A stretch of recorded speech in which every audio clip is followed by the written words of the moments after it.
Okay, welcome to the movie, episode 21 of the movie Lighthouse, shining a light through the fog of film. My name's James. I'm Laurie. Wyndham. Are you looking at the camera, Laurie? I am looking at that camera. What is that up there? Yeah, we are live streaming into the Lighthouse today. Boom! For our millions and millions of followers on Facebook. Yeah. They've been asking for it for a long time. Yeah, harassing us. So here we go. We've come of age. It is episode 21. Is it? Yeah, we can now legally... Don't know, really. Buy alcohol in California. And Maine. And Maine. Yeah, so East and West Coast. We have got it covered. Right, so, how is everyone? You alright? I'm really good. I'm really thirsty. Could you grab my beer? So I didn't know he was going to kick off. Ah, Yeah. we've got an email. Holy shit! We certainly have. The title of this email is Tarrant and Rave. Yes, we know him. The Southwestern Winkler. Could well be. That's the guy. Dear the crew of the Lighthouse, what a delight I had to find myself mentioned in your latest podcast, 1992. As always, the show was informative and entertaining. With regards to the aforementioned mentioning, I thought it worth a few words from me on Pet Sematary. Is this the new version? Yeah, The film that the one I went and saw half of. saw half of. James. And this does look like it's directed squarely at you. Oh, hello. Surely we can't critique a film without watching it to the end. Also, waiting for karaoke after a trip to the bar is not the best mood setter for a horror flick. You need to be sitting with the lights down low with a storm raging outside to get into that zone thing. I speak from experience, my friend. I remember going to the pub and having more than a couple of pints before attempting to watch the first Lord of the Rings. We staggered out after 30 minutes mumbling load of bollocks and such like. Anyways, as a King fan myself, it's a thing to appreciate any film wholeheartedly after reading the book. It is a thing to appreciate any film wholeheartedly after reading the book. Yeah. I did find this one not straying too far from the book's storyline, and I did appreciate some of the changes. Did you get as far as the sister? No. No. I got about half Terry, an you hour are through nailing it. him, man, and Which you is a are shame, right. because definitely one of the best bits. Give it another go and let your less, and I'll bet you're less harsh with your review. Also, in the last episode, you talked about models versus CGI. My good friend JC of Milk Productions has said he'd be happy to have an interview with you guys, and you could maybe get his spin on this. Although, to be fair, he's probably just going to want to talk about Jaws. Oh, that'd be amazing. Not Let's do too it. bad, is it? Now, you know his guy that actually works for Milk. He's the guy that did all the Doctor Who... All the special effects. Yeah. And he's now currently working on, is it Good Omens, the Terry Pratchett, Neil Gaiman thing. He's the effects guy. And what did he just say? What did he just offer? An interview? That'd be amazing. Oh my God, Tarrant and Rave, let's get this on, boy. Yeah. Nice work. Thank you very much. We'll provided, definitely do that. Here's I'll a buy link. 2 buckets of your Winkles this time. Here's a link to an interview within this month in Animation Magazine, which sort of reflects what you guys were discussing. Okay, well, we'll So put that on we've the got that link. Facebook page and shit. Looking forward to the next podcast already, and good call with Armageddon. Thread scared the bejesus out of me. We will get to that. Uh-huh. I was hoping that Damnation Alley would pop up in homage to Stringfellow Hawk, but hey who. Anyways, Laurie, Wyndham, probably spelt that wrong. Both of them, actually. And, He spelled James wrong. he got James right. Oh, right, well Keep done. up the good work, Terry. Oh, thank you, Yay! Terry. Good email. Good email. Don't agree with anything he said, except for the bit about getting the interview. That'd be great. All right, so should we have a bit of news then? Yeah. Yeah. Okay. Did you not do that? Well, I've already done it once. I don't want to do it again. Okay. Do it again. Hi, hon. How's it going? Yeah, I've got a little bit. Go on. Rather excitingly, Jim Jarmusch of, I don't know if you've ever seen any of his films, hopefully you have. Down by Law, Mystery Train, Ghost Dog, Dead Man, no? No.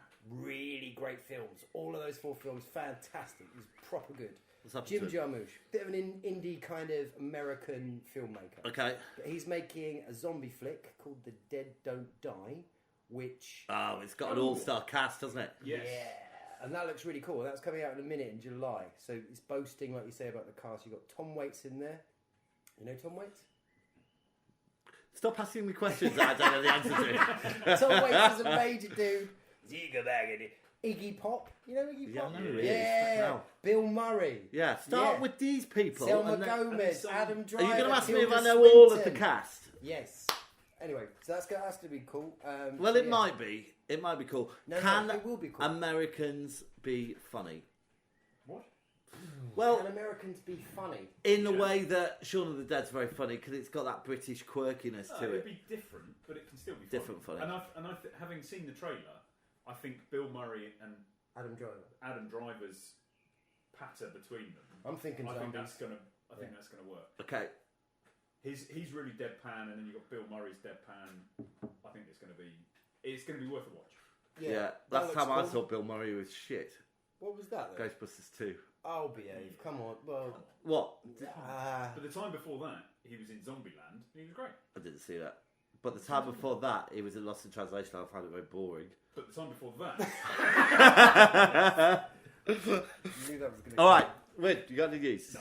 Oh, to I've me. got- I've got more Well, I've news. got. It's my turn. All right. All right. So Sonic the trailer, Sonic the Hedgehog the Oh, trailer. behave. Yeah. Pikachu Detective, yes. Look, hold on a Sonic, minute. no. Hold on a minute. give his news, yeah. Yeah, stop interrupting. All right.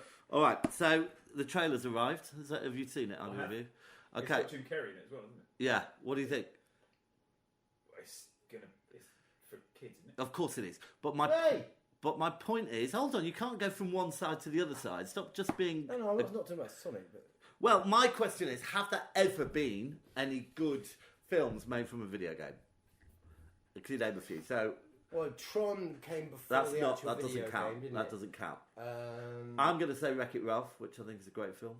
That wasn't a video game first. Was it not? It was a movie about a video game. Wreck-It Ralph... But the other games in it were real games. Are you sure Wreck-It Ralph wasn't a game? Wreck-It Ralph wasn't a game. Oh, damn. All right, go on then. Oh, what was that one where they all fight on the street? Street Fighter. Street Fighter was a game, and it was a terrible movie. Yeah. Yeah. Tomb Raider. Tomb Raider No, was it was a game and a terrible movie. Brilliant game, though. They also they've made Mortal Kombat as well, haven't they? Yeah, I think so. They don't do well. I'm not doing well with your question. However, games that I'd love to see R-Type. I'd like to see Wipeout. Resident Evil. Resident Evil. Yeah. No. Great game, terrible film. Yeah. So I think, well, my question's good actually. My question was, have they ever made a good movie Did from a you video see- game? Doom, no. Did you see in the I don't know whether it was there were preview showings or whether it was just based on the trailer, but there's been a massive backlash about how Sonic looks. With his teeth. And basically, whoever the director is, can't remember. Whoever the director is, Jeff Fowler, Yeah. Oh, Thank God for that. has said he's heard, understood, and they're going to go back and Whoa! You should be allowed to do rework that. Sonic. You should be allowed to do that, though, should you? Just live and die by the sword. Well, once you made it, it's like you can't go and say you make a picture, painting. So that But if coffee you cup did it will remain digitally, forever in that you Game could. of Thrones episode. Well, it should do, I think. Yeah, because But if you were solely in a digital format, then you could go and change it. I suppose so. But then you could change anything. That's true. And- There's no creative integrity. Well, is George what you're Lucas saying. did that with the first 3 Star Wars, and we all went to see it. Oh, Probably. fucking hell, yes he did. This is just Silly dick. We're at a populist time. I think we should just leave. Once you've We done should it, just accept- move on. You heard this story? I can't remember the name of the actual artist, but there was this really famous painting up in the Louvre, and Mona Lisa. something like that.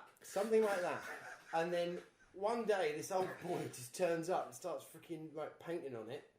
And they're like, Jesus, all the security guards like, "Wah!" wrestle him down, arrest him. He's like, I hadn't finished it. It was his painting. Yeah. He just wouldn't leave it alone, the little dick. But he didn't. Like But did he own it? Ridley Scott. Just leave it alone, Ridley. Like George Lucas. Just leave it alone. Yeah. Hey. Ridley Scott has left it alone. No, he hasn't left Blade Runner alone. He keeps dicking around. Well- Deckard is not a replicant. Full stop. Anyway, No, but more news. you're talking about sequels. That's different. I wouldn't know because I don't know anything I was about talking Blade Runner. about George Lucas messing around with the original 3. All right. Well, so in answer to my question, no. Thanks. All right, your turn.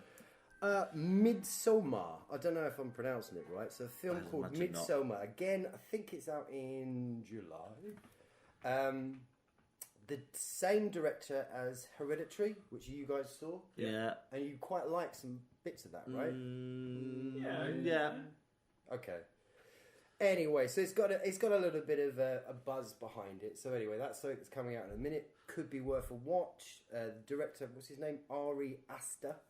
It looks like this kind of culty, satanistic kind of thing again. You've got like the high school kids. She's a one-trick pony. Getting bought into it. A young woman reluctantly joins her boyfriend on a summer trip to a Swedish festival where things quickly go awry. Yeah. I think it might be quite good. And I've only seen the trailer. Will Poulter in it. But the aesthetic of it is really, normally on a horror film we've got quite a dark aesthetic. This is really bright, saturated, bright sunlight, whites and all that, and you've got horror going on in that kind of aesthetic. So could be interesting. And on IMDb, it gives you a little ranking of the things you might take offence at in a red, amber, green approach. Yeah. Sex and nudity, red, severe. Severe sex. Severe sex and nudity. Severe nudity. Damn those culty sadists and their sex and nudity. Violence and Mind gore, you, severe. hold on a minute. He had severe sex and nudity in Hereditary.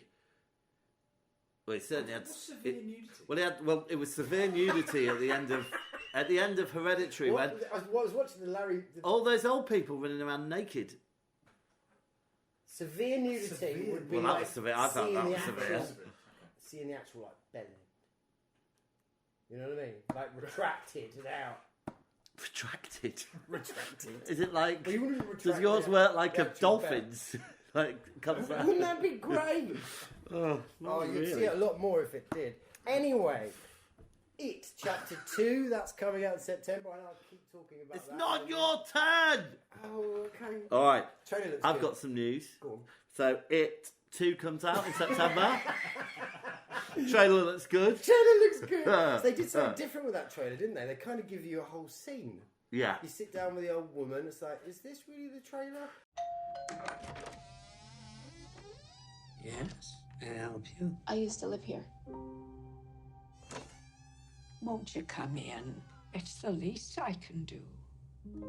Is it like you remember? Cleaner. Well, you feel free to look around while I get the water boiling. Your hair is winter fire. January embers. My heart burns there too. I was always Daddy's little girl. What about you? Are you still his little girl, Beverly? Are you?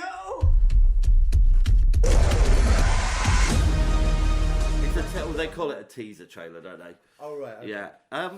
The more I get removed from it, this new version, the more I hanker for the old one, really. Because I was watching that new bit with the old woman, and I loved that bit with Beverly Marsh, and Oh, I need to see it again. The original. I can't remember. Anyway. I've never seen it. You got any more news? Ooh, You've never seen the original? Yeah. Mind you, I don't know, I'm surprised you haven't seen any of the films we did. You had a film quiz a minute ago, didn't you? At work. Well, on film Friday, section. Oh yeah, how did you do with them? My team won. How many questions? Did you say there were 4 questions? No. So there were 8 rounds. Oh, right, okay. One of them was film and TV. And one of the first question was, who is Nicholas something Coppola, better known as? Francis Ford Coppola. No, it's Nicolas Cage. Nicholas Cage. Yeah. Damn it. Got that one. That was nice and easy. Wasn't that easy? 1962 film starred James Dean and Faye Dunaway. Straight away. Rebel Without a Cause. No. James Not- Dean. All right, hold on. We're not doing a Okay. quiz. We're not going to go through all the doesn't matter. questions. Let's do it Anyway, later. got 5 out of 5. All right. Well done. That's because you're on this. Is it exactly? You're in this lighthouse. Learning. It's nice down on this level, by the way. Yeah, do you like it? We opened up the window so it's nice and Who's bright. looking though? No one. No one's looking. It's daytime. You don't need to, do you? Fucking hell. Oh yeah. And You tell me that now. How long have we been here, you fuckers? that's why we always say we'll do the day shift. Mother. Right, and I've got one last bit of news. So I went to see the Frank Sidebottom exhibition at the Manchester Library, and it's just a beautiful piece of work. The more I get to know about this man, so do you know who he is? Absolute Because legend. I've asked quite a few people, and not about 50-50 know who he is. And from when I was growing up, he was always there on TV. Number but, 73. Yeah, but then I was a massive fan of the Oink comic, which he had a page in. Oh, did and he? All his and there's a documentary called Being Frank, which is definitely worth a watch. You can get it on Amazon. And he was one of these guys who did everything himself. So it was on the cusp of video, and he just used to cut these handmade videos for individuals and then post them to them. And he did all the artwork, all the bits himself. And you know, he never had any money. He was an addict. Too busy spending it on toys. And other things. And he left. He died a pauper. And so he was going to have a pauper's funeral, and then his fans like clubbed together and buried him. But seeing his head in a cage, not Chris Seavey's head, but Frank Sowerbottom's in a glass box. It's nice, really. He's really is something. I mean, you have like iconic figures. You know, like John Lennon, Jesus. Anyone in between? Dexter Carrington. From Dynasty? Yeah, from him. And then you have... Blake Carrington. No, this that's it. No, honestly, Frank Sidebottom is just an absolute icon legend. And the stuff he did in the... kind of... You can tell he's an addict. He's addicted to pop culture and just creativity. And... it's sad, obviously, what happened to him. I tweeted him. We were following each other on Twitter. I tweeted him on the day he passed away, sadly. But no, he is... Did you ask him how he was? Well, yeah, I did. I said, I hope you're feeling better, man. And he died. So anyway... Talk about putting your foot in it. I Hope you're well. But yeah, no, I'm dead. He's super cool. So you like that, right? Good exhibition. Oh, yeah, I loved it. All right, so... No, one little bit more news. Okay, I'll carry on. Go on then, no, do it now. I just at the Star Wars convention that happened earlier on in May. Actually, could have been the month before. No, it was in May. They announced that they're doing like a TV sort of Star Wars thing called The Mandalorian. Another TV series. We've already got a TV series that's about to drop. Yeah, Star that's Wars The Mandalorian. Right, well, we've talked about that extensively. Have we? Yeah. I think it looks really cool. And they're making 3 more Star Wars films. Okay. Yeah. All right, then. Anything else? No, I've got no more news. I'll just shut the fuck up. All right. Let's do the beam, shall we?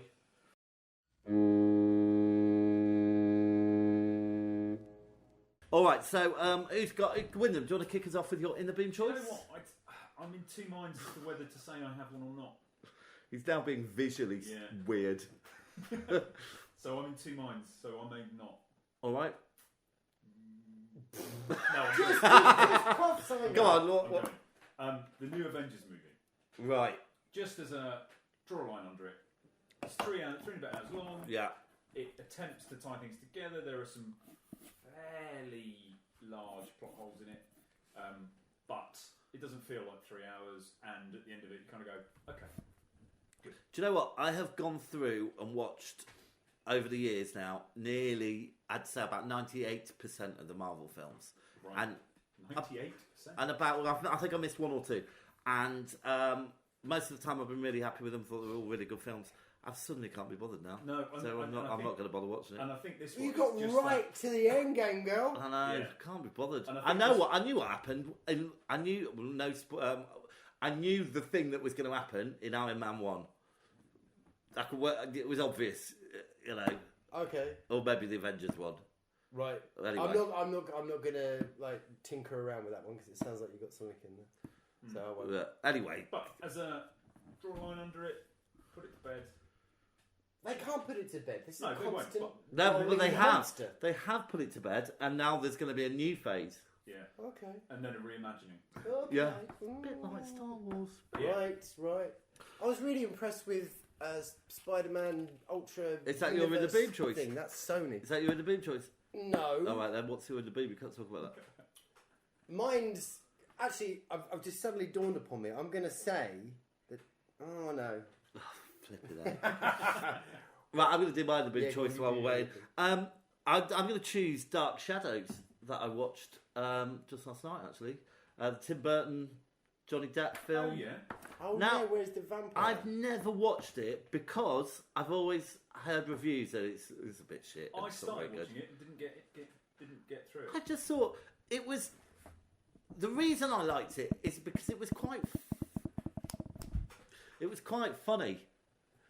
You know, so once you get through the bit that he obviously comes back as a vampire, he's been locked in the box for 200 years, and he sees the car coming towards him. What is this beast of Satan? And he's got a bit of a daft voice, but it is very humorous. And I didn't notice that's Helena Bonham Carter until right at the end of the film. Of course, it was. I know she's always in It's it. a Tim Burton film. You crazy. I know, but I nuts. forgot. But I really enjoyed it. I thought it had lots of humour, and it was quite a nice distraction, really. Yeah, fair enough.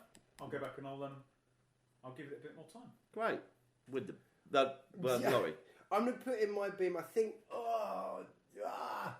I did actually recently see the Return of the Living Dead, but I'm not going to put that one in. Really good film though. I might say I love Return of the Living Dead. They'll Love Me When I'm Dead, which is basically it's like a documentary. People are on the came fence out about a that. couple of years ago. It's about Orson Welles. Okay. Apparently he said they'll love me when I'm dead, but apparently he didn't, kind of thing. Blah blah blah. But it's kind of around the sort of last 15 years of his life. It actually goes into the whole of his career, really, and kind of he was making this film called The Other Which Side one of is the it? Wind. The whole of his career, or 15 years? You've got a lot of footage of the last sort of 15 Is it a years. documentary? Yes. Okay. And it's basically all about him trying to make this film called The Other Side of the Wind. All right, which he thought would be his kind of real comeback to Hollywood. However, the more you learn about Orson Welles, you kind of forget. He made Citizen Kane, arguably one of the best films. Very out there. arguably, because I find it quite dull. It's a fucking good film. It's all right. It's a very, very good film. It's his first film. He was 25 years old, but I won't go on about it. Everyone else does already. But yeah, you just kind of get reminded watching it. He was just a real naughty, innovative. And yeah, that's it. Challenging, kind of independent, creative kind of power force. Doing his own thing, really, not shackled by Hollywood. And that was kind of his kind of battle, really. But that's a very good film. They'll Love Me When I'm Dead. And when was that film? When was he trying to make his last film? When did he die? He can't remember. Okay. All right. 80s? Can't remember. No, so quite late then. Early 80s. All right. Should we move on to On the Rocks? Yeah. Love on the rocks ain't no surprise. All right. Laurie, kick us off. Anything awful? Anything terrible that you've seen that you're going to... Again, it's a very tricky one. Could I say I've been lucky? But then again, I will bring something, I think. It's You probably don't not- have to. It's half On the Rocks. I'm going to say I'm cheating as well. It's not a film. Yeah. Say Line of Duty. It's just... Shut up. Yeah. They're mucking around and this, that and the other and that there and this. It's I like, just can't be bothered. Stop it. Isn't it just it like is good. Spooks? It's good. I don't think so. I've never seen Spooks. Okay. We'll be This is some... a TV series, right? Yeah. It's a Have you TV not seen it series. either? Yeah. We haven't got into it. But it's by the BBC. I thought you were going to say we haven't got the television. We have got television. And I can I never... do know everything that's happened on it because I quite like Gogglebox, and Gogglebox doesn't worry about giving you spoilers, so you just get to see the most. I like to read the pivotal TV points. guide. Okay, fair enough. What about you, Wim? I watched Mortal Engines. Oh, Right, okay. This Peter Jackson's looks fart really- in a Oh, jersey. yeah. So it's about I told you it's... post-apocalyptic cities are mobile and they're devouring and it's an adaptation of a series of books, and it feels very much like they've just crammed it all in. I don't know whether it is the whole story into one film, but the kind of character arcs just feel like they're missing whole areas of development. And Right. They just bounce to. Because as we know, Peter Jackson can't do drama or No, character. whoa. No, this is interesting because it's almost like Peter Jackson saying, "What? Everyone's banging on about me stretching out the Hobbit too much. Okay, have it like this then, you Yeah. shits." And it doesn't work. No, It I doesn't think work. it's more that Peter Jackson can go and speak to any producers and say, I want to do this, and they go, okay. As opposed to someone going, what, city's moving around? Don't be fucking stupid. No, see that bit. See in I quite London liked. Walking. Oh, okay. The basis. Well, of they're the like world, tripods. I quite like. No, they're on big caterpillar tracks. Oh, okay. But the basis of the world, I kind of go, all right, I'm okay with this. Yeah. It was all the crappy character. Yeah. Lack He's of- shit at lack of it. He's genuine terrible. character development. All right. How's Moving Castle? There, I think it was the first time I ever kind of saw that idea of a walking kind of town or city or whatever it was. Hal's moving castle. So it was a castle, obviously, walking around. Very cool. Noah's Ark. That was the first one I saw. It didn't walk, though, did it? Floated. Didn't float. Noah's Ark didn't float. Oh, yeah. You pointed to the sky and Have thrust you- your pen have you across the seen- sky. You took me up there. Have you seen Noah, You by the way? little naughty one. Have you seen Noah? Oh, with Russell Crowe. It's supposed to be really great. It's awful.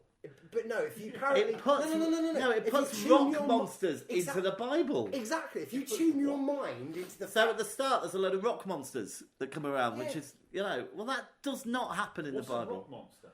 A monster made of rocks. The Bible Huh? is a wonderful work of beautiful fiction. Or fact. And and then if you tune your mind into this, it's basically just a silly fantasy sci-fi fiction thing.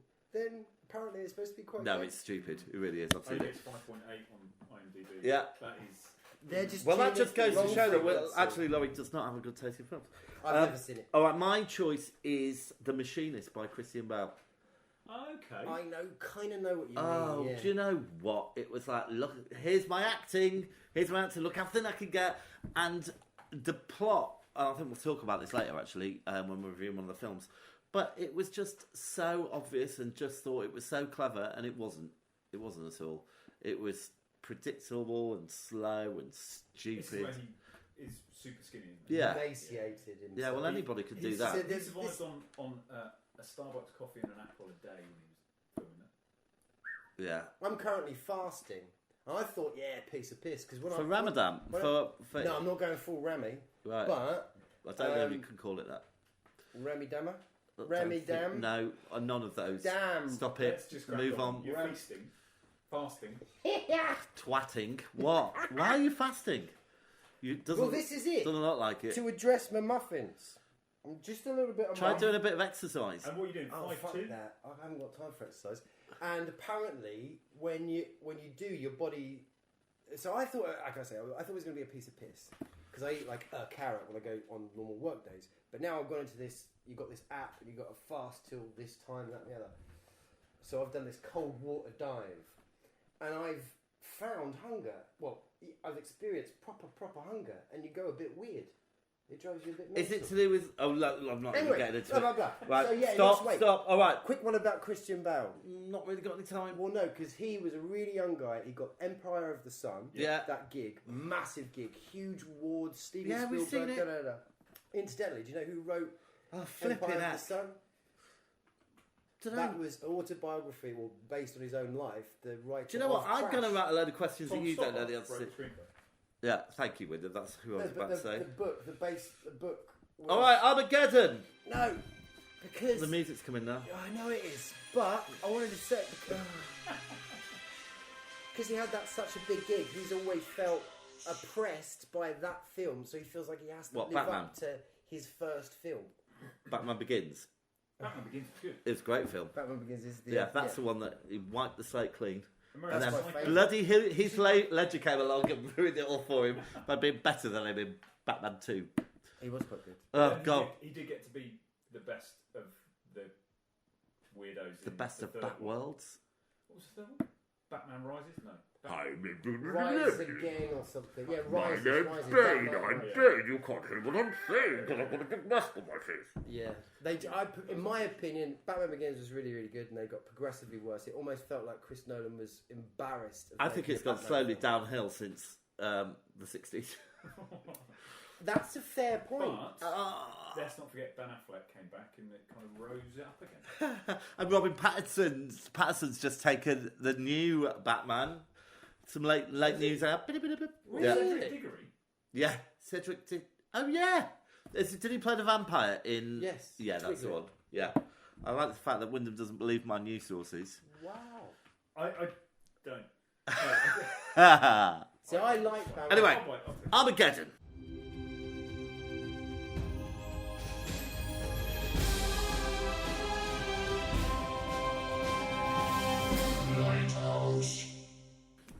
Wyndham, what film would you have chosen, by the way?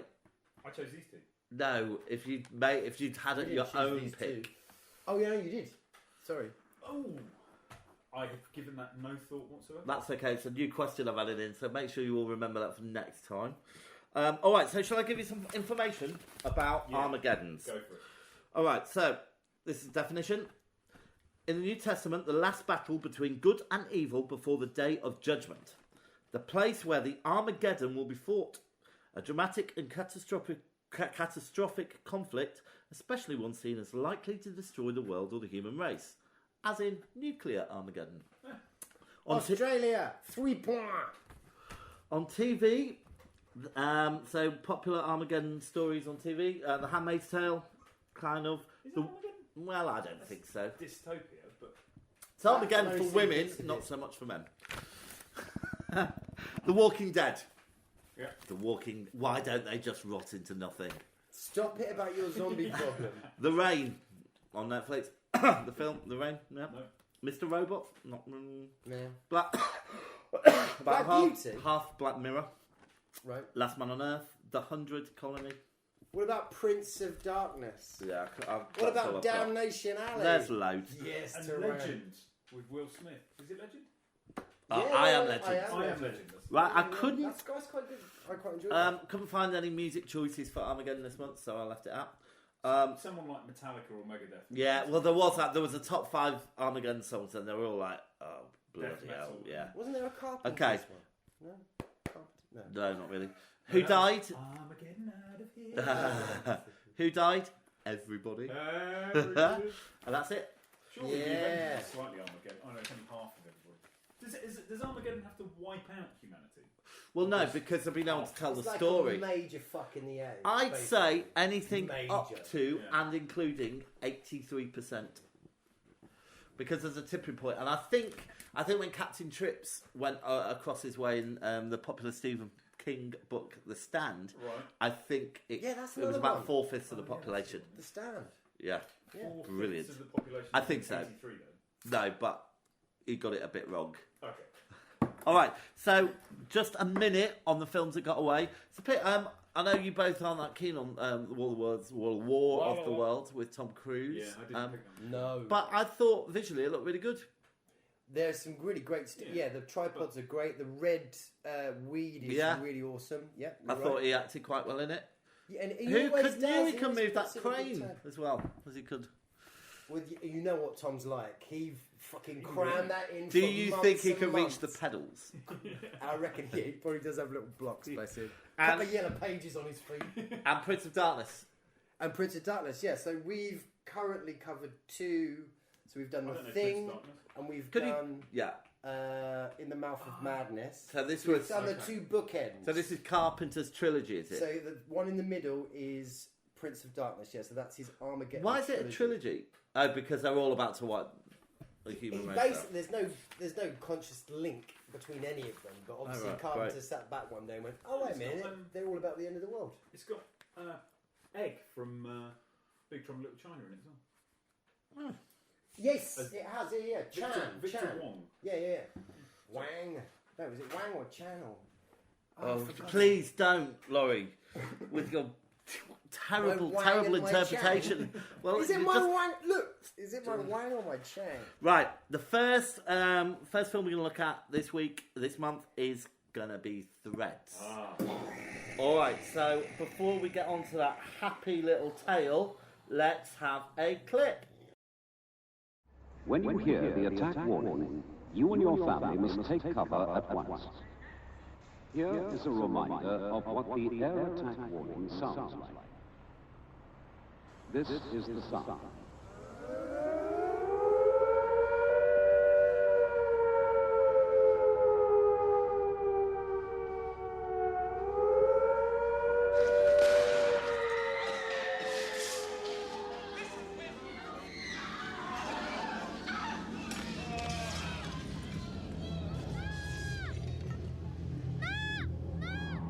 Nobody can tell where the safest place will be. You are far better off at home.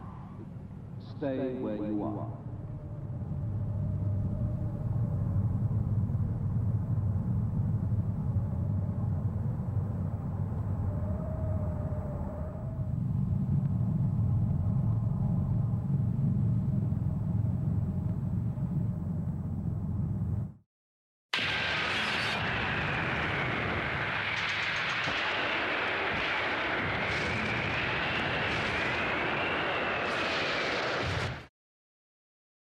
on Vimeo. All right, so shall I give you some facts about Threads? Go for it. It was released in 1984.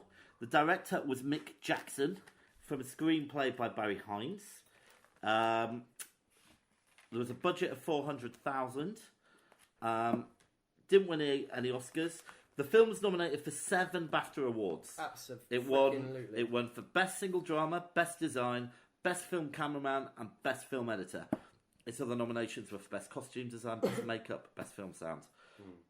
No sequels and spin-offs, obviously, because everyone dies. Notable actors. The guy from Home to Roost. Let's have Reece Dinsdale. Karen Meager, Ruth Beckett, Reece Dinsdale, Jimmy Kemp, David Brearley, Bill Kemp, Rita May, Rita Kemp, Nicholas Lane, Michael Kemp, Jane Hazelgrave, Alison Kemp, and Paul Vaughan as the narrator. There's quite a few And Kemps in there's lots of others in there, including a young Leslie Judd as a TV newsreader.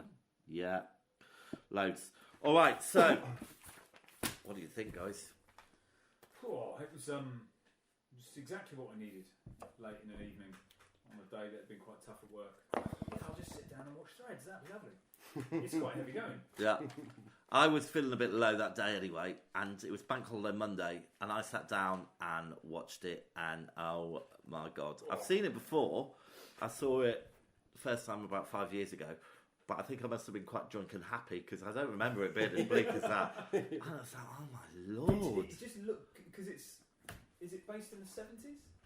No, I think it's because it focused very much on the Cold War, doesn't it, and the kind of global events. It just looked bleak anyway. No, it's just beautiful. All right, Life is did simpler back we then. think it was a good film? I think that's the question to Right, ask. am I allowed to... I'm going to say I've never ever seen it before in my life. Yeah. And was I in any desperate rush to go and see it? Absolutely not, because I knew what it was about and I knew it was a heavy deal. And then thankfully you picked it and you chose it. And fucking hell, wow. It's, it has got that, where you say it's that time quality. So, this is probably filmed in 83, I suppose? Yeah. Because it came out, it aired on the BBC in 84 of September. It's very brave of the BBC as well. Because if you think about what was going on at the time, people were getting these leaflets at home saying, in case of nuclear war. Yeah, so it's 2 years before. Definitely go under a door, because that's going to solve your problem, isn't it? It was 2 years before When the Winds Blow? Yeah, it would have been like that. So yeah. it was that kind of time where everybody knew they were going to be melted to ash. Oh my Lord. But yeah, so I think everyone should watch this at school, and maybe Do world leaders. Do you know what? I just genuinely was sat there thinking, this is contemporary. Yeah. This is that's what I was going to say. That's what I was going to say. Even to the point that it starts and is focusing on issues with Iran. Yeah. You look at the world today, and that's all kicking off again. Yeah. And you just think people, I think everybody has this kind of distance from this kind of event. When back in the 80s... Well, we haven't got a memory of war. We've seen war on TV, but the only war that's ever touched the sides around here is terrorism, and that's, you're more chance of winning the lottery, haven't you, really? Absolutely. So that's exactly what I wanted to say. So basically, I know it was filmed in 1983, but they sort of deliberately don't make a year. So they always give you the day. So the 3rd of July or whatever. Oh, right, You get that sort of documentary kind of feel. But they pointedly never ever give you the year. Do you think the technology in decor gives it away a bit? Well, of course, the cars give it away. The milk bottles give it away. The dialect gives it away. How many tins of cold beef have you got? Yeah, exactly. But when that aired in 1984, that was present day. That's it. And the amazing thing is, though, it completely does transcend. It's beautiful and cute. And that's kind of what I held on to. That was my comfort blanket. What was beautiful and cute? Because I had the nostalgia. I was like, oh, yeah, I love those days. I grew up in the 80s, man. I grew up in the 80s. I recognise those sounds, meow, meow, meow. You get lots of that. You get Tomorrow's World theme tunes start playing at one little point. So they're my kind of little comfort blankets, whilst subtly, you're following these characters through what's going on, but they're on the radio, fucking Russia's not happy with the US. It kind of bleeds in. Yeah. And they're kind of carrying on with their business. Oh, I'm pregnant. No, look at those birds over there. Let's go have a chat. Well, there's lovely. There's 3 sections to this film. Oh, I see it. So you've got pre, during, post. Yeah. So Very well done. I thought the amount of tension and the way they lifted the tension and just got you into the characterisation enough, because you didn't really link with a lot of people, with just the right amount, really. I really did. Well, which people? All of them. The blonde daughter. Yeah, but I'm Michael, saying there was the only about son. 5. You didn't really. I mean, No, I Michael did, didn't yeah, do much. Yeah, Mind he you, played on his he's computer about the game. same age as your boy, so. Well, yeah, and also that was me. That was roughly my age back then. Were you Okay. with the pigeons? Canaries. My granddad did have a canary aviary. Similar birds as well, but he had some yellows too. Nice. Yeah. Very good. Yeah. So, the obvious question, survival of such an event. Yeah. Yes or Would no? you want to? God, not if it's like that. No, fucking hell. Eating the bit with the sheep. Yeah. All right, I know we're jumping around a bit, but Loads. yeah, let's stick at the start, and then Okay. we'll get back to that. But I thought the way that they used news footage, were very effective. The way the radio kept intruding and nobody paying attention. That again, like you were saying, And everybody was exactly. flicking it over. Yeah. It doesn't matter. Just move on, move on. But that's And what this- we would do, isn't Yeah, it? exactly. But this life-ending event is brewing. I thought it was very clever that they had 2 strands, or maybe 3 strands, I suppose. So you had your working class family, Yeah. who basically got told to hide behind a door. Yeah. You got your middle class family who had the luxury of having a cellar, and then you had, I suppose, the government Yeah. represented by Who got the town shelter. hall. Yeah. Yeah. And you meet all these characters, you see all these characters very much for that kind of realistic, naturalistic kind of direction, fly on the wall kind of experience. I don't think they? it's one of the bravest things the BBC ever did. It was the BBC. so It definitely good. was the BBC. Yeah. I'm completely blown away should about check that, 'cause how I good wasn't this is. sure if it was. 100% it's the BBC. 100%. Okay. Well, I Yeah. think it's one of the bravest things they ever did, because It's wonderful. even like things like,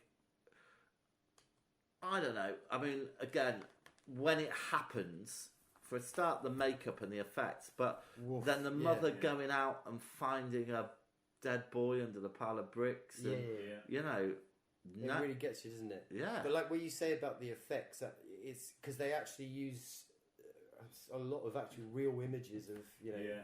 people that have been really done over by fucking arseholes, basically, and then into effects as well.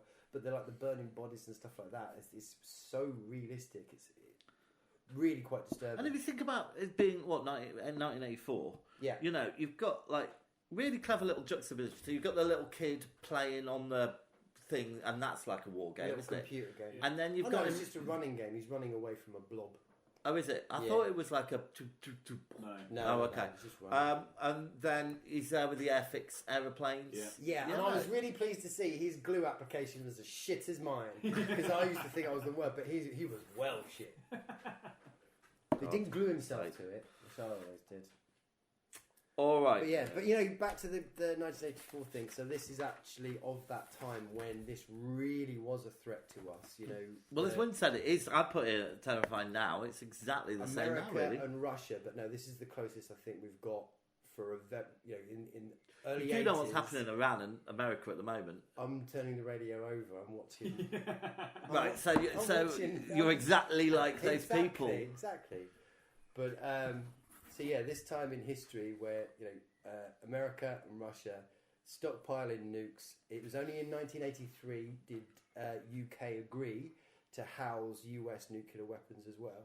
So we allowed them into So, the scope. So hold we on. become part of the narrative. So, Alden, so So you're the turning TV away from current affairs, but you're lecturing us about what it's like in 1984. No, but I'm just saying 'Cause it's- that this kind of came out when you said it should have been aired in schools. Effectively, kind of that's I think was the ethic of what I the said BBC that. were doing. What the BBC were doing. I is certainly people didn't watch need it in to know. school. We know this is Oh, right, building okay. up. Star Wars is happening. Blah blah blah. We're getting heavier. Yeah, but hold on a minute. Have that. Hold on But a then minute. they- Whoa, whoa, they whoa, probably whoa, whoa. couldn't do this in school, so this is probably what inspired Where the Wind Blows. Hold on. Their kids Hold on. This is not a government initiative by any stretch of the No, it's imagination. the BBC. No, but you were saying like people need to know about this.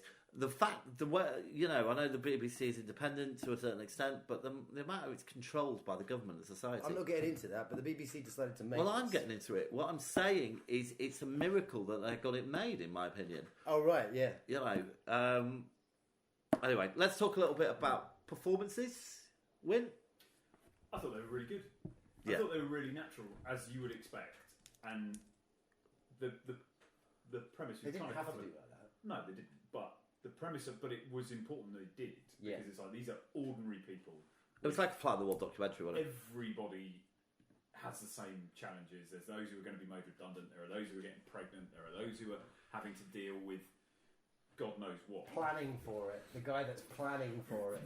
The council dude. Yeah. And they were just, it just was really good. And that old Rhys Dinsdale, who Home to Roost dude, who plays Jimmy Kemp, Yeah. and Ruth, the Karen Meager, who plays Ruth, his Yeah. other half. I thought they were great. I'll tell you what broke my heart.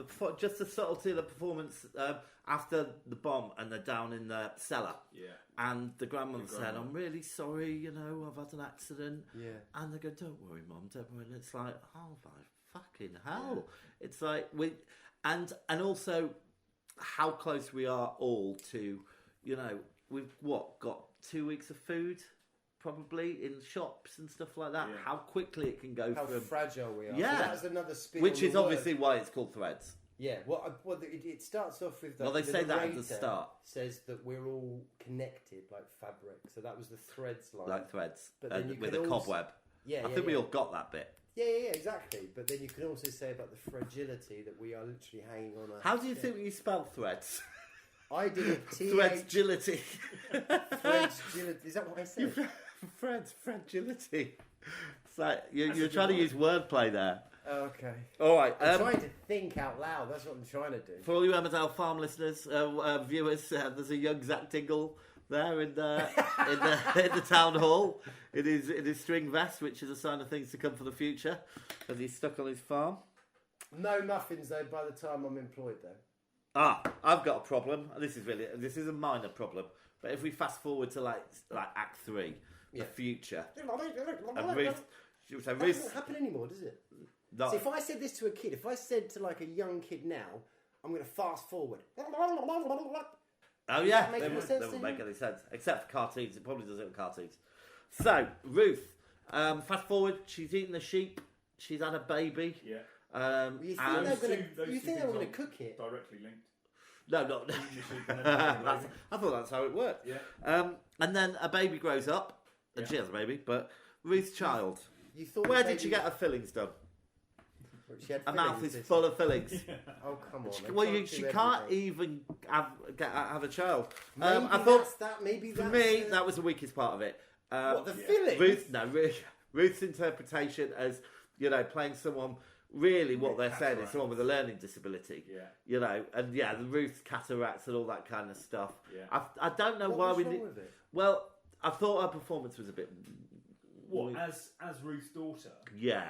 I don't think she's playing some. Well, yeah, maybe someone with. Well, learning I think they disability. made it. Well, But also yeah, maybe. the limits of education. The limits of There is education, none. but I think they said directly before the child's born. I think the fetus will either be physically or mentally disabled, and then they kind of made it clear that her language was limited because No, Ruth but- would have been able to, regardless Absolutely. of education, Agreed. regardless of education, they Just would for have, the limitation. language would have been fine. Yeah. Didn't you notice? So with threads, basically, like you say, there's three parts, and the part that we're talking about now, she has had a baby after the bomb, and you're kind of like 13 years, I believe, after the event, and it says about the baby could be born disfigured or retarded or whatever, and you expect the baby to, but it seems like the baby's actually all right.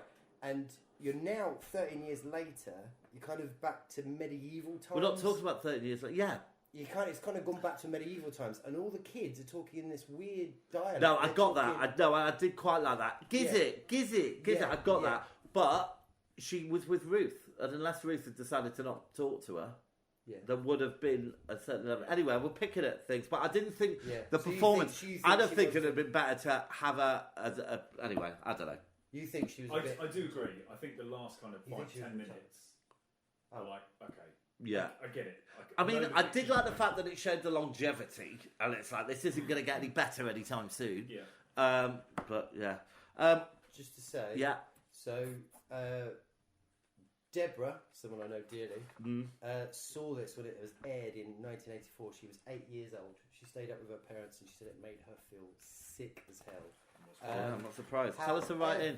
She watched it not too long ago, before we even knew it was going to be on this, and we've seen an edited version. So the stuff with the kid and the mum, there's a lot more to that relationship. You see, so if you felt it didn't quite work, it probably did actually. Well, do you know what? I'm glad it was. Yeah, maybe. I'm glad it was edited because I thought it was long enough.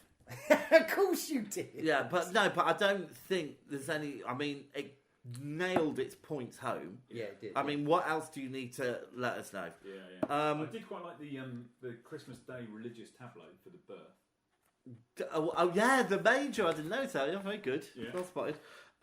Just going back to the effects of when it happened, when the bombs dropped. Yeah. That was all in Finally, silence, wasn't it? Which I thought was very effective. Yeah, amazing. Yeah, and lots of cutting as well in the editing. Burning bodies Oh, everywhere. Yeah. I mean, I just don't know how they got it through. You It was a know, different time back then, James. it was. But at the it was before video nasties. It's the time when my mum would walk in. I was watching that on Elm Street. She'd go, "What are you watching that rubbish for?" I'd go, I think this film was really made with we need to really tell it. We can't sugarcoat this. It's got to be. It was made for a reason, Yeah, and they're trying to give us as much as a reason as possible. And as I say, there's a hell of a lot of cutesiness in there that they give you to hold on to. Where? Because it's bleak as "What shit. cute? Tell me some cutiness that happened after that bomb." Because you kind of No! Don't explain the concept. Tell me where this cuteness is. because you love No, where? Give me examples. I don't need you to explain the characters. point of cuteness. Go on. Where is the cute characters bit coming in it? all of the characters you like. They like you. You like. All them, right, you love the them. ones that go down and smash in the faces of her parents. Oh, right, okay, not those guys. Okay. The characters that you first get. It kind of I suppose you got that almost that comfort element, and maybe going back to the fact So that Jimmy, Ruth, and their parents, and Yeah, I thought it was. Yeah, I maybe thought that going was back sweet. to the fact that But she's fucked off. nostalgic as well for me. So maybe that's what got me through. And I love the fact that she had the same coat. she had the same coat. So the For coat like that 13 years. Oh, yeah. Wow. that's what would happen, isn't it? Yeah. No, she'd be able to get in. I thought. Right, what do we think of the effects? I thought the makeup was brilliant, really. Amazing. Yeah, Especially the woman who. And I was genuinely surprised at how good it was. Yeah, me too. I was half when it was as good as it was. It made an impression on me. Yeah, this is amazing. Yeah. Any other effects or makeup that anyone wants to point out? I think it's. I don't know if they knowingly did it, but the birth when she's giving birth to the baby, it's like, oh, fucking hell. There's a certain shot where she's holding like her inner thighs, and there's a red bit of fabric, maybe just on her wrist or whatever. But it's just that subtle suggestivity of Is that fucking anything? Suggestiveness of Suggestion. Yes. suggestion of blood and flesh and birth giving. It's just like Yeah, because they didn't show much they did what blood they and could. flesh and burning bodies and. Well, yeah. Fucking But hell. it's just they're clever. There's a lot of good artistry and cleverness. What did you think of the music, Laurie? Well, there was Chuck Berry. Yeah, there wasn't So any. It was a trick question. I want to break out just a little bit about the atom bomb, just super quick. Is it relevant to the film? Because we're talking about the film, not the It's atom kind of bomb. relevant to Armageddon and the atomic bomb, All right, well, go on then. and it's relevant to the film. So you hear Chuck Berry right at the beginning, and you hear Chuck Berry right at the end.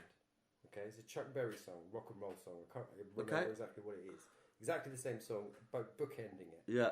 And so in 1939, Einstein wrote a letter to President Roosevelt Yes. because he basically realised Germany, oh my God, they're messing around with heavy water. Those fuckers are going to figure this piece of shit out. And that's exactly what this atomic fucking bomb is. Yeah. It's fucking terrible. Anyway, so he writes to Roosevelt and says, okay, here's the recipe. So you've got it before those fuckers. 1940. Is that what happened? Yeah. Look, we are digressing here. No, Come on. whoa. I've got to get to Chuck Berry. Yeah, Wait yeah, until I hurry get up to then. Chuck Berry. So anyway, blah blah blah. Fast forward, 1945, July 16th. There's the first atom bomb successfully split. Yes. And Yeah. you see it in Twin Peaks: The Return. You get this amazing episode, and that's What where I inspired think Chuck Berry? where rock When and you- roll came from. Oh, you It came from the atom. Get out. For God's sake. All right. Memorable scenes. Woman holding the dead baby. Yeah. Oh my god! Any of the Oh, and the raw sheep for me. It's like, bloody hell. that guy is a fucking idiot. Why should he? The mate, Jimmy's mate, Yeah. who survived. Yeah. And he goes, "No, I think you'd be able to taste it. It's been fucking irradiated. What are you talking about? Oh no, it's got wool. It'd be fine." Well, you're right, but I was kind of thinking more the lines of they're trying to convince themselves that they're not killing themselves because they're so hungry. They're eating a dead sheep. You try going without food for weeks, Win. I don't know why they didn't cook it though. Mind you, they couldn't like it. Anyway, Memorable scene. probably a Didn't die, fucking sheep poisoning. But she didn't. She ate sheep as well. Yeah, she's hard as Like- nails though. She walked out like 10 minutes after the bomb had gone off and she was all right. So maybe this is unknowingly shown that actually we just need wool coats. Yeah. Oh, I God. recently got a Russian Navy. Right, wool. memorable scenes. Probably that first scene of the car right on the edge of the cliff. Yeah, looking over Sheffield. Nice full Brilliant. Tina. Yeah. Yeah. Win? More of a kind of the bit where the woman loses control of her bladder as the bomb goes off, and it just cuts to Her her pissing herself. foot, and Yeah. it's Okay. just turned to A tap. major Yeah, gush. And yeah. obviously that fabric that she's wearing in her trousers is very... It's non-absorbent. Yeah. That is a space. There was a lot of Teflon nylon, description. poly, Yeah. whatever it was. All right, so any memorable lines? The only one I've got is, I can't remember, I didn't write it all down, I was obviously bored. But I think when they're sitting around going, talking about all the things they want to eat, and like toad in the old, blah, blah, blah, treacle tart, and then the man gets up and goes, bastards! Yeah. Yeah. That was the worst acting ever. I'd say corned beef. Well, I hope it's not from Argentina. And then just the really pronounced the pronounced difference between the RP pronunciation of anybody in the media Yeah. and people in Sheffield. Yeah. And just kind of, and then there's the bit where one of the audios is kind of like, if anybody should die in your shelter. Yeah. Yeah. And that noise, those public awareness sort of sound bites, they choose the most scariest fucking noise, or whatever it is. Yeah. It's chilling as hell. All right, look, we've been talking about this for long enough, so shall we score it? Yes. Okay, so just to remind you, we've got 10 categories, and what I do, Laurie, is I ask someone their name, and then they give the score for the category. All right, okay. All right, just Yep. in case you get confused by that. So let's start with performances. Wyndham, 7. Laurie, 8. 9 for me. Laurie, effects, 8. 9. 8. Plot, 9. Win. 6. 9. Rewatch factor, Wyndham, 0. 5. 2. Direction, Laurie, I think 8. 9. 8. Cinematography, I've given it an 8. I've given it a 7. 8. Sound of music, Wyndham. 7. Well, there wasn't any. Except was for Chuck sound. Berry. Oh, yeah, there was sound, actually. Yeah, you're right. There was amazing sound. There was actually a really Go on, Em. great texture to it. 8. No, 7, sorry. 5. Originality, Laurie. Wow, brave, amazing, 10. 10 for me. Christ. 8. Did you just change your score? I did. But this is a good thing. This is interesting. 'Cause Yeah. Well, I've I never saw it seen. after I've never seeing seen anything like it, and I don't think I ever will again. Yeah. Enjoyability, 3. 4. 5. And life-changing past or present, Laurie.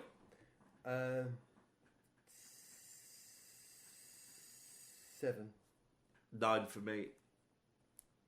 I've given it a 0 again because it hasn't changed my mind. But No, well, not yet. But if there's a nuclear war, you'll know what to do. Yeah. Find the sheep. Right. So let's add it up, and we will work out the scores.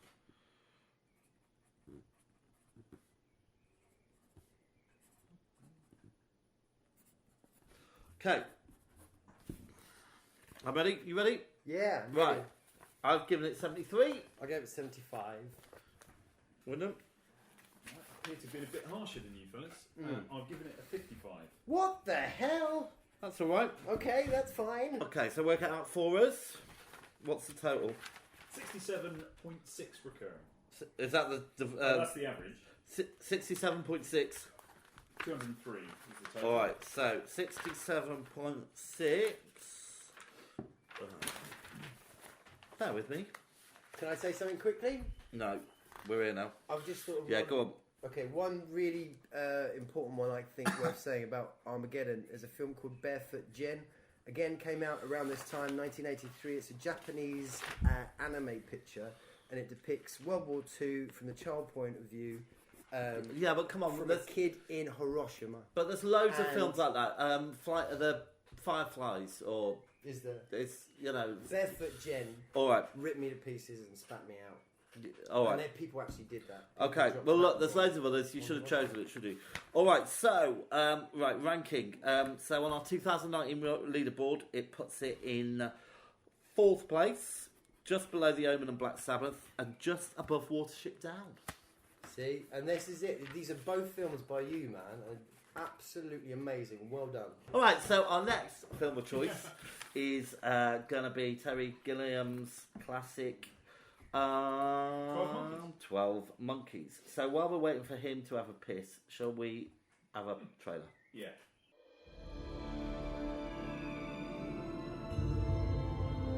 You're a very good observer, Cole. We have a very advanced program, something very different. An opportunity to reduce your sentence considerably. And possibly play an important role in returning the human race to the surface of the Earth. No license, no prints, no warrants. But he took on 5 cops like he was dusted to the eyeballs. What year is this? What year do you think it is? 1996. That's the future, James. Do you think you're living in the future? I'm simply trying to gather information to help the people in the present trace the path of the virus. We're not in the present now. So, so yeah, basically, It got a couple of Oscar nominations. it did. So, I think if they'd done it different, well, let's play a trick on Norwich. Yeah. So, I think if they played it differently, then the film would have been a lot better. I agree. So, that's about it for 12 Monkeys. So, Yeah. shall we score it? Yeah, let's do that. Right. Right, come on. All right, I just the might as well go to the bathroom now. So, Weird, if you don't mind, because I don't want to leave you with the script. You keep. No, don't sit down. Fucking hell. Could you do the fact file? Fact file? We don't actually read those things out, do we? Yeah, we do. Read those Fact bits file? out. Or the top bits. Yeah. All right, why not? That's So- what I do every Is that time. right? Yeah. You've got to care Is that for what these you- guys, right? Oh, Well, okay. I usually Cool. say, let me give you a little bit of information about the film. You think I would know that? We've done 21 episodes of this. Do you not know Let me give that? you a little bit of information about the film. You do that. So it was released in 1995. You guys are fools. Director Terry Gilliam. It's just me and you guys now. Everyone else has buggered off. Inspired by Chris Marker's 1962 short film Le Jeté. Novel? Short film novel. Anyway. Music by Paul Buckmaster. Box office took 168 million and was made on a budget of 29.5 million. Jesus. It actually won nominated for a couple of Oscars. Brad Pitt got a nomination for Best Supporting Actor.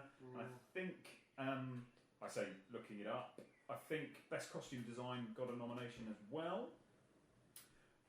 Notable actors, Bruce Willis as James Cole, Madeline Stowe as Catherine Rayleigh, Brad Pitt, Christopher Plummer, David Morse, John Cedar.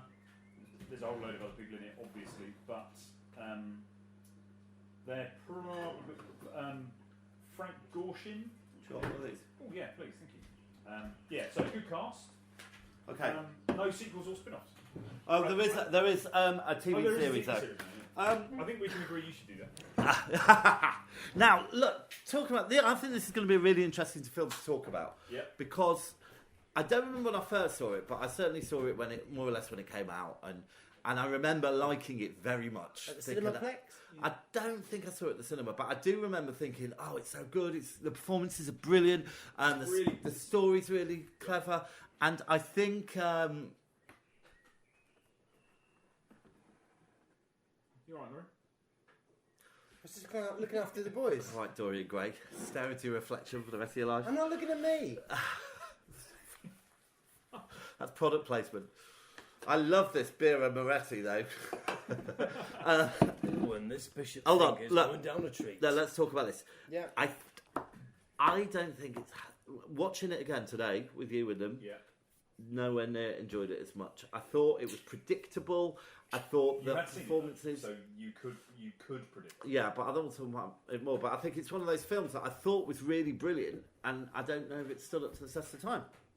Anyway, what was your first memory? Do you remember seeing it? Well, I remember seeing it when it came out. I must have seen it. I might even have seen it at the cinema, and I think I felt the same thing. I haven't seen it since, and I think I said to you that I just remember this film being a bit of a head fucker, and watching it, and they're going, exactly the same as you, kind of going, actually, no, it's not. And you did actually say that we've seen so many of this kind of time jumping, bit weird type of film, and we have to take that into consideration. We're a bit better at it, yeah. Whereas this was one of the first types of this. Did you still find it headfucky? No, you didn't find it headfucky. No, that's my point. So it was like clarity. Like, that's and you could, and because we're so used to these sort of films, you could really see where the plot holes were and where things were going wrong. Just before I ask you when you first saw it, one thing I do remember about it, which I thought it did very well, was the marketing campaign. Because they had those 12 monkey symbol all over the place, and you didn't know what it was for a while, just like in a film. And was that what they did? Was that like almost the first kind of guerrilla marketing campaign? It was before Blair Witch and stuff like that. And but what it really reminds me of is we were at college at the time, we were at uni, weren't we? And a friend of the show, Jason, was I think he put on a club night. And they used a very similar format. So with the 12 Monkeys, I'm sure they had 12 Monkeys, it's coming. And for this club night they had this poster and they kept saying, it's coming. And it did come. They did, and it just didn't make much money. It was a very good night, I seem to remember. Oh, yeah, I don't think I was at that. Anyway, that's kind of, that's what it really reminded me of. When did you see it, Mr. Wise? Yeah, I saw it. It would have been when it came out, like what, DVD release, whatever. When I first watched it, I suppose I was expecting and hoping for, that kind of Brazil or the Jabberwocky or Time Bandits. I was really hoping Terry Gilliam will get really surreal on my arse. And I kind of didn't feel like it did. I think Brad Pitt's performance jarred a lot with me, and I didn't particularly really like it. However, now watching it just a few days ago, I was completely surprised how much I really, really like it. It's actually a very good film. I think it's probably one of my favourites of Gilliam. I think we are complete polar opposites. We must be. I remember watching Brad Pitt's performance the first time around, thinking how good it was, and now watching it now, and it's not an easy thing to do. In fairness, playing that character, so it has to be watchable. Also, it has to be disturbed. Yeah. And Terry Gilliam was really worried about Brad Pitt because he didn't think he could pull it off, and he had a trick. I think he pulled it off, but it was watching it now because we've seen so much of all this kind of stuff. Maybe it is that, but I wasn't that keen on his performance. And to be honest, his first bit I really liked, but the more I saw him, the more it's like, if you do that again, his performance is for me less jarring than Bruce Willis's. Really, Bruce is. I thought Bruce was acting pretty well in that, really. But when he kidnaps the doctor for the first time, and they're in the car, and they're playing something on the radio, and he comes over all childish. And that first... that was awful. Come on. That was awful, that bit. There's Blueberry Hill, and then there's Louis Armstrong. Yeah. A Wonderful World. I'll tell you what is depressing that I broke down. When they said about 5 billion people will die in the future in 1997. Yeah. It's like, fucking hell. Because you're getting older. Because it's like, it's 20 years ago. Yeah. And there's 8 billion of us now. Yeah. Oh, really? We could do with 5 billion of them dying now. Well, but we need, what's his name from... Thanos. Yeah. Yeah. Let's bring him in. So I'm super quick, sorry. With Brad Pitt's performance, when you first meet him, I think it's just too much, too exaggerated. Turns out Terry Gilliam took away Brad Pitt's cigarettes to get that frantic... Agitation, yeah. You just... Because you can't get cigarettes anywhere. Well, apparently that's what He's taking away my fingerman. That's what happened on the set. But that bit there seemed a little bit too desperate for me, and that's what really jarred with me. And it still did a little bit on the second viewing. However, the arc of the character, when you see him later on, I completely forgiven it. So actually, he does an all right performance. For him to get a nomination at the Oscars, like you say, definitely not. It's too much. I think Wyndham's right. I think there's bits of it which are really good, and bits of it that are weak. And I was very aware in the car as well. It was like, get over yourself. And I did actually make the point. My first note was, I can't remember whether it was, is this before Bruce becomes a dick? Like as a man, a real man in real life, because he's a tool apparently. And big fan of his from Die Hard and all that, but there's a point in his career where he becomes this kind of drama queen. Yeah, that's before Pulp Fiction as well, wasn't it? Yeah. But it's supposed to have been Jeff Bridges. Who wrote it again? Was Bridges, it? But they said you can't do that. You can't Who do it twice. Who wrote it? Was it Terry Gilliam? So Chris Marker, David Webb Peoples, and Janet Peoples. Right. Okay. So I thought the plot. I thought there was a lot of ham-fisted points. You know, like when she must have said 5 times, I'm sure I've seen him somewhere before. And it's like a couple of times would have been plenty. Right, and I'm going to show you the fact I wasn't really paying attention. Yeah. The synopsis. And I nearly fell asleep a couple of times. Yeah, we missed the synopsis.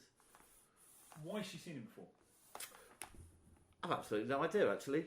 He should have seen her before. Oh, she's seen him before as a child. Yeah, but that's what she's that's what she's remembering. I saw you as a 7-year-old kid that looks fuck all like Bruce Willis. Yeah. So just so long as that's what it was. Yeah, it must have been. No. But I mean, like even with real life, you know, you kind of have which is over here, yeah. as opposed to over here, which is artificial life. Yeah, you kind of have connection or recognition of certain people. So he's jumping around in time so much. So maybe just the energies No, that's nonsense. Nonsense. That's got nothing to do with it. No, it's not. That's got nothing to do with it. The reason is, she said very clearly she's seen him before, and it's because she sees him as a child when he dies. She has actually seen him. But there's loads of plot holes. We were saying, weren't we? Perhaps Willis would have been more successful if he hadn't told people he was from the future when he arrived, and then got stuck in an asylum. We know the there must be orientation at these things. What's the premise of this film? With time travel? Synopsis. Number one rule of time travel is don't kill yourself or shag your Don't talk about time travel. The number 2 rule got to be don't tell anyone you're from the future. Obviously. They would have told him that the first time. Put in a mental asylum and you won't get out. Yeah. Come on. Absolutely. Also, there was huge leaps, like quite a leap that the Doctor is just happening to do a lecture on, people who believe they're insane through the ages, and she's got a picture of Cole just there. It's that energy I'm talking about, man. She's drawn to it. We're not hippies, Laurie. We're not hippies. What do we think about Bruce Willis in general? Can he act? Wyndham, you're not allowed to answer this question? No, you can. Is he a good actor? I used to adore him when I watched Moonlighting. They're leaving everything. Moonlighting. Some walk by night, some fly by day. I loved him. The Return of Bruno. Wow, look at that. I think it depends what you want. He's an actor. I don't think he's got a great deal of range. No, but you're absolutely right. He has. He does what he does. Yeah, I think this is where he's trying to reach out a little bit more, wasn't and it? if you look at stuff like you mentioned it very briefly, Pulp Fiction. Yeah. That was a renaissance. A renaissance for him, yeah. I took the credit for that, but I didn't mention Pulp Fiction. Did you mention it? Can't even say it. Yeah. Oh, sorry, Lauren. But I just said, yeah. Whenever Wyndham says something, I agree with him. Have you noticed? I have. Oh, sorry about that. What do you think of Bruce Willis? I used to really, really like him, and then it was Die Hard 2, and he was having an interview. I was really excited because Die Hard was the shit, man. Yeah. And he was having an interview, and I was like, "Oh, Bruce, you're a bellend." Yeah, I think he is. He's really up his own bum. And but so Pulp Fiction, great. I really enjoyed Unbreakable. The so two he's all right. Just go on, Wyn. No, I was just going to say, on him being a bellend, he was interviewed by Radio 1, Breakfast Show on Radio 1, years ago. Yeah. And the guy interviewing him said, "Would you mind just quickly saying for a just trailer, little kind of a little trailer for the show?" And he just said, "Well, if you give me $1 million, I'll say it." Yeah, good for him. $1 million, I'll say whatever you want. Yeah, he did the first Amazon advert. You just won't. No. Yeah, well, good for him. But you know what? I don't know who quoted this, but they say, you know, why do you think it's right you get paid? I don't know which actor says this, but why do you think it's right you get paid so much, like $7 million for making a film? It's like, I make the movies for free. I get the $7 million for doing all this shit, all the fucking interviews. He made because he wanted to work with Terry Gilliam so much. He did this for free. And he Right. said, you pay me later. Yeah. Hey, well, that's cool. Right, so I thought I'm just going to quickly say, what's this film? What's the deal? We basically 5 billion people have been wiped out by a virus. So you did a synopsis. Go on. Let's try. Yeah.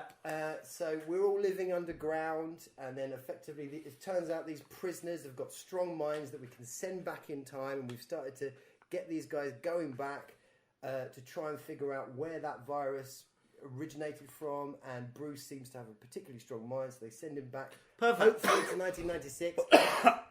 And their hijinks that'll do. That is a near perfect synopsis. Yeah. Because this film is full of plot holes, which is why you found it so easy to get actually, through. I want to get back to that. Okay, Yeah, so you can't, because I haven't give me finished your with- plot holes? in a minute. I'm going to do it. Okay, but with great. the performances, there were two minor performances I really liked. I really liked the old man who's going, the spooky old man voice. Bob. Yeah, I thought it was good. Yeah. But also there was a guard in the asylum who was calling him Jimbo, and he only had a few lines, but I thought he had a very good presence. So top marks to him, whoever he is. I think that was Vernon Campbell Good. playing Tiny. Yeah, I thought Vernon Campbell was very good. Right, so look, effects. I think visually it's very satisfying. Okay, Karen. But there are lots of holes in it. Give me those plot holes. I need to find them. Okay, so while you do that, quickly back to performances. All right. I really liked the hamster. I'll tell you the biggest plot. I'll tell you the biggest plot hole. The bullet. Go.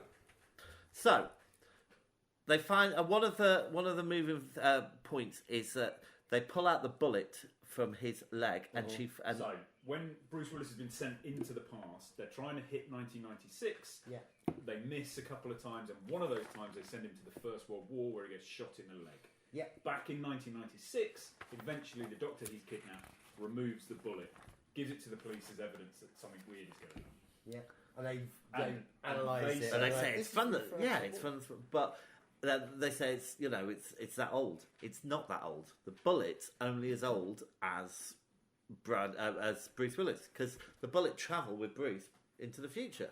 So it's not an old bullet. So it's not an antique. Now, thinking about it, composition of bullets would have changed between 1920 and 1996. And the So they're saying spec, the composition- design, Well, the possibly. design of it would be from a specific retro. You got another plot hole? Probably I can't find. All right, I'm it. going to go back to the hamster. Can I talk about the hamster? I don't remember. For God's sakes.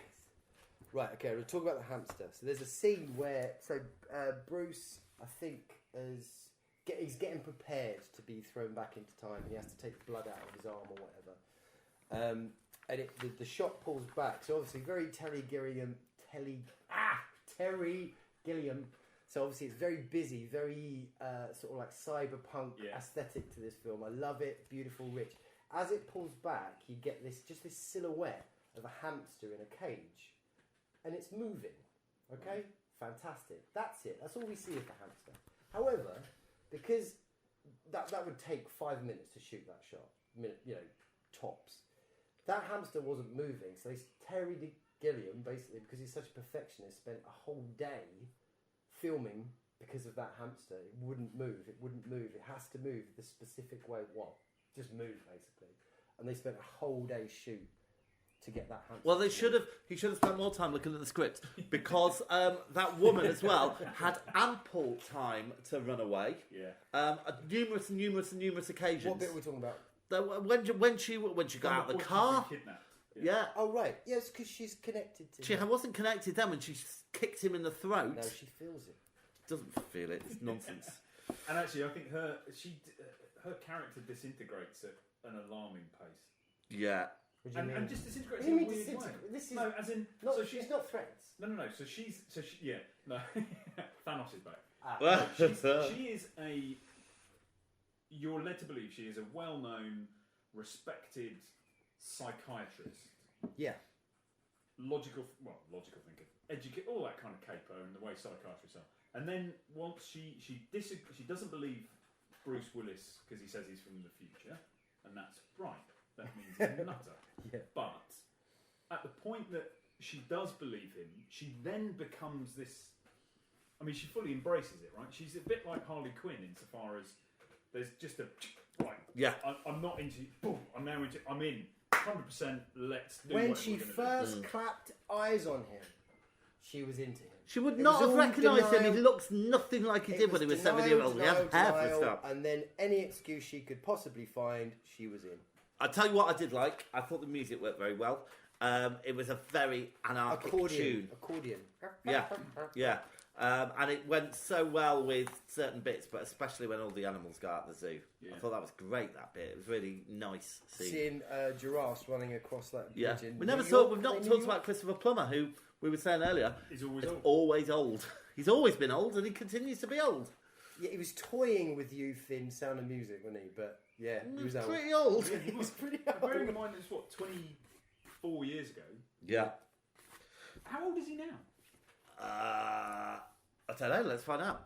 And the other bit of sound that I really liked is when what's his name was in Brad Pitt was in Asylum, Yeah. and he was doing things, and there was a cartoon on the TV, and it was like boing, all those kind of things. It was like timed quite perfectly. Yeah. Christopher Plummer is 90. Good Wow. for him. Let's give him a round of applause. Well then, Christopher.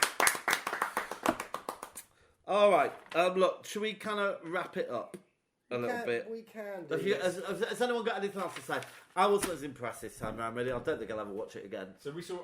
I did see And I a certainly won't tenuous watch link. the TV series. Go I on. did see a tenuous link. There's a line in it when Catherine Riley says something to Bruce Willis, and he just turns around and said, "I just see dead people." And James and I looked at each other because we were watching it earlier. Just went, "That's essentially a line out of Sixth Sense." Yeah. And we were looking at it, and this came out in '95. Sixth Sense came out in '99 with that very famous "I See Dead People" line. Yeah. Brad Pitt Yeah. playing an anarchist in this film in 1995 goes Fight on to Club. play an anarchist in Fight Club Yeah. in 1999. Wow, look at that. It's like almost like time is repeating and echoing. I mean, if that's not a tenuous link, I don't know what it is. Look, I didn't hate it, and when I first saw it, I really liked it. And I just think, mate, I think it's influenced so many films like this that I see the holes a bit more.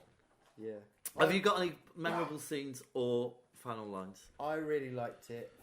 When I first saw it, I didn't think too much about it. Now I've properly seen it, and I really like it, which is actually something Bruce Willis says specifically in this film. They're watching Vertigo, and he says, "Hey, what's the film I'm watching with the tree trunk?"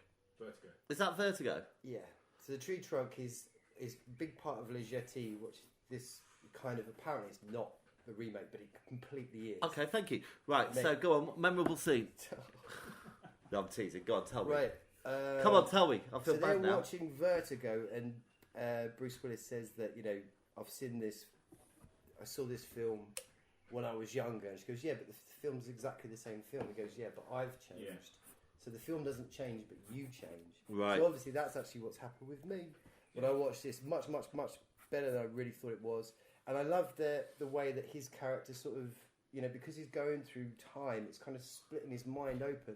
And he holds on to what she says to him. It's just your imagination. When she was saying at the beginning, you're obviously off your rocker. Yeah. You just think you're travelling through time. You're not.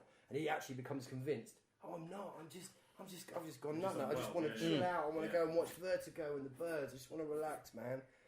And he shouts. He shouts, "Leave me alone!" And then you hear this kind of echo that they put on his voice. Look, in the defence of the film, can I was saying to Wyndham, oh gosh, I remember every bit that's coming up before it. But that's quite a good thing, I suppose.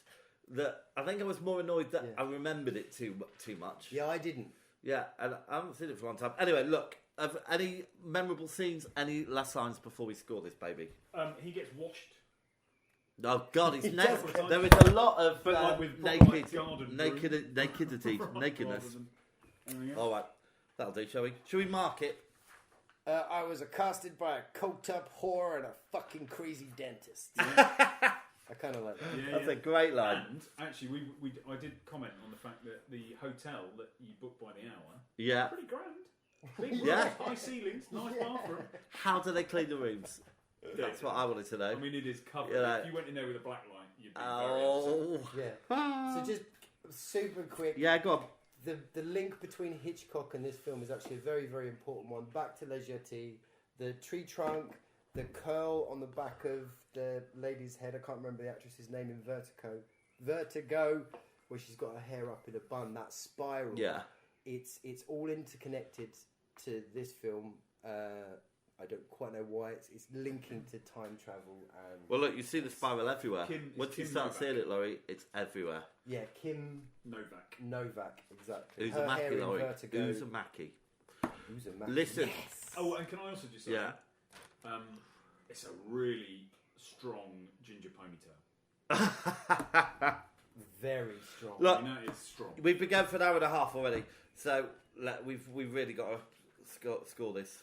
Oh, Terry was allowed final cut on this film, just as long as he promised that they'll keep it under 2 hours 15. That's why it was so bloody long. And final cut, well, he did it in 2 hours 7. Yeah, it's too long. But final cut was not a done thing, and Terry managed to get final cut for this film. So this is actually a Terry Gilliam film. Wow. Right, let's score it. Okay, so I'll kick us off. Performances, 7. Wyndham. 6. 7, yeah. Effects, Wyndham. 7. 8. So, 8 from me. Plot, Laurie. 8. Well, no, 7. 7 from me. 5. Wyndham, rewatch factor. 3. Laurie. 6. 4. Direction, Laurie. 7. 7. 7. Cinematography, Wyndham. 7. 8. 6. Sound and music, Laurie. 6. 7. 6. Originality, Wyndham. 7. 7. I'm going to give it an 8 because I think if I put myself back in that time, I think it was pretty an original film. Mm-hmm. Enjoyability, 7. Wim? Yeah, I've gone very harsh on that, so I'm going to change it to 6. Yeah. 8. And life-changing past or present, Laurie. 3. 2. None. All right, so let's add up the scores and work out where we are.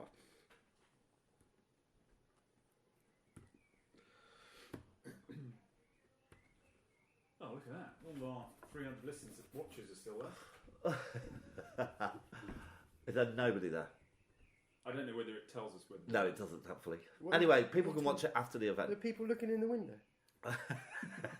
Get out of it, you dirty kids. All right. Okay, so I came up where my score is 63. Wyndham? 54. Croatia, 67 points. Okay, so it gives it Total of 184. Yeah. Which is 61.3. 61.3, which just puts it above Tales from the Crypt and just below Braindead. Well done. Yeah, Yeah. I'm kind of happy with that. Yes. And Did it. Well done. This works.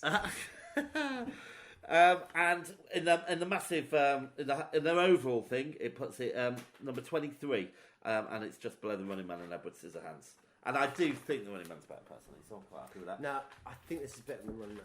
Right, who wants to have a rummage through my ball bag? I think it's your...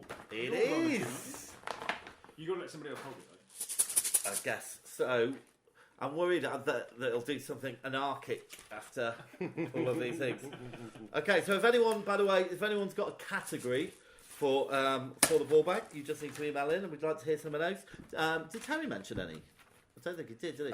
Categories, no. All right. I'd love to do a quick shout Anyway, out if you want that's to, all right. yeah, hold on. If you want to get in touch, email us at themovielighthouse@gmail.com. We're on Facebook at Movie Lighthouse, and I don't bother doing Twitter anymore. No.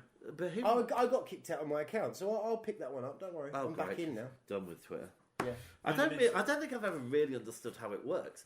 Instagram is Movie Lighthouse, isn't it? It is. Yeah. Yeah. So Can I any of shout those. out? Can I do a shout It's out? not a request show, Laurie, but who are you shouting do out to? Tell them to write in, and then they'll get their own shout Well, no, out. it's more of a collective, really. Yeah, go on then. Thanks. So it's actually a Facebook group. There's a community called the Holy Mountain. Dr. Caligari's, I probably said that. Caligari, Dr. Caligari's cult movie Utopia. You know what that's based on? So the Holy Mountain, I believe, is based on the film by Jodorowsky, which is an actual work of art. I love that And have you seen The Cabinet of Dr. Caligari? I haven't. I have. And It's very good. I'd love to see that film. I Have think you got I've it? got a copy somewhere. I would love to borrow it. I don't know where it is. Okay, but it's a really, really it's cool great. group. So if you're interested in something like weird, definitely obscure, non-mainstream All right, give us that shout out films, again. The Holy Mountain, Dr. Caligari's cult movie Utopia. It's a really, really cool group. Is that a website or Facebook group? It's just a or Facebook group. There might be other sites that they rock on, but it's just a community of people like shouting out on old obscure films and odd stuff. Well, definitely check that out. Chats and stuff. They're really, Okay, really can I cool. choose a ball, please? Of course you may. You keep... Great. Go on. Exciting. Oh, Yep. that's the one that popped itself away. out. All right, and I have chosen 39, which is Guilty Pleasures. All work and no play makes Jack a dull boy. Shamrock Audio Classics brings you the latest groundbreaking 20th century masterpiece. All work and no play makes Jack a dull boy. Jack Torrance's visceral, unrivaled classic has been meticulously reworked, remixed and remastered into this stunning 5.1 Dolby surround sound audio experience. All work and no play makes Jack a dull boy. All work and no play makes Jack a dull boy. Comparable only to the greatest works of Bronte, Beckett, Roth and Woolf, this coruscating and insightful journey asks the one question truly worth asking. All work and no play makes Jack a dull boy. All work and no play makes Jack a dull boy. Torrance heroically pits himself against the Sisyphean sentence, a battle in which only one can survive. All work and no play makes Jack a dull boy. All work and no play makes Jack a dull boy. Pathos. All work and no play makes Jack a dull boy. All work and no play makes Jack a dull boy. Intrigue. All work and no play makes Jack a dull boy. All work and no play makes Jack a dull boy. And heartwarming. All work and no play makes Jack a dull boy. All work and no play makes Jack a dull boy. All work and no play makes Jack a dull boy. The eternal metatextual struggle between man and the typewriter, mastered in the original manuscript, and now flawlessly transposed to this spectacular 666-hour-long audio opus. Mouthed through the larynx of that guy. You know the one, the little fella from Blue Peter. He was in Flash Gordon and got bit by that squidgy thing in the tree. Shamrock Audio Classic. All work and no play makes Jack a dull boy out now. This advert is brought to you by the mental disintegration of a winter caretaker and his shiny son's frequent observance of hysterically terrifying twins in pinafores and a rapidly decomposing naked woman in a bathtub. Best enjoyed accompanied by bourbon served by a ghostly bartender and a long dead racehorse. Come on. I'm a bit funny. You are a bit. I tell you what I watched the other day, which would have been perfect guilty pleasure. Dolls. It's amazing. I think I put this because I really wanted to get this category. It's really. See, the thing of the things I'm thinking is like, wait a minute, that's just actually a really good film. Yeah, well, it doesn't. Right, listen, you get a free pass then because it's taking too long. Just put what the fuck you want. Keep the first one.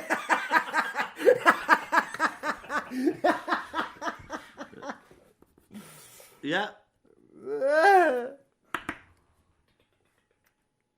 All right, time's up, and it really is. So you've just got to choose anything now. So let's go to Laurie. Your first choice, please. Battle Beyond the Stars. Okay. Starring John Boy and Hannibal Peppard. All right, great. Never seen it, so I'm intrigued. It's kind of, when Star Wars was big, Yeah, it's trying to I've do heard that. about it. Yeah. Win. Phantasm. Ooh. That's the one that I thought was the other one. Yes, you did. Yeah. What did you confuse it with? That really highbrow one that you really like about the ballet dancers. About the ballet dancers? Black Swan. No, maybe not. They're not ballet dancers. They're dancers. What? Suspiria. Oh, for goodness sakes! Yes, That's on yes. Now TV. Right, Laurie, your second choice. What was your first choice? Phantasm. Battle Beyond the Stars. Laurie, second choice. Actually, I've just suddenly come up with another one. The Yeah. Last Starfighter. There you go. There's two very, very similar. All right, that's all right. With them. Starfighter. And I'm going to stick to a genre. Yeah. And I'm going to go with Puppet Master. As in the one with the puppets. As in the one with the puppets. Because I know we've done Puppet Masters. Well, all right. Well, look. My one was going to be Society, but that's just too No, good. it's too cool. Right, I am going to choose Battle Beyond the Stars and another film which is very close to my heart, almost as close to my heart as Puppet Masters, is Puppet Master. So I'm very excited we're doing both of those. So Puppet Master and Battle Beyond the Stars, please. There we are. Okay. All right. So listen, if you have watched us, thank you for putting up with it. And if you like us, please review us on iTunes. And drop us a few messages. You can do it if they're bad. Actually, I quite like the negative comments. That'd be kind of good. Oh no, I'm talking. Yeah, all right, fair enough. Well, look, that's all. Oh, look, that's all for this week. Keep safe and keep your movie light shining bright. And so you should. Oh yeah, because it rhymes. Keep safe and keep your movie light shining bright. All right, so I've been. That doesn't rhyme. No, it doesn't really. Light and bright rhyme. Oh, movie light shining bright. Okay, yeah. Sorry. We might need to work on that. Get it more patois or something. All right. Yeah, go on. Squeeze that in just before we go. Right, that's it. See you later. Bye. Cheers.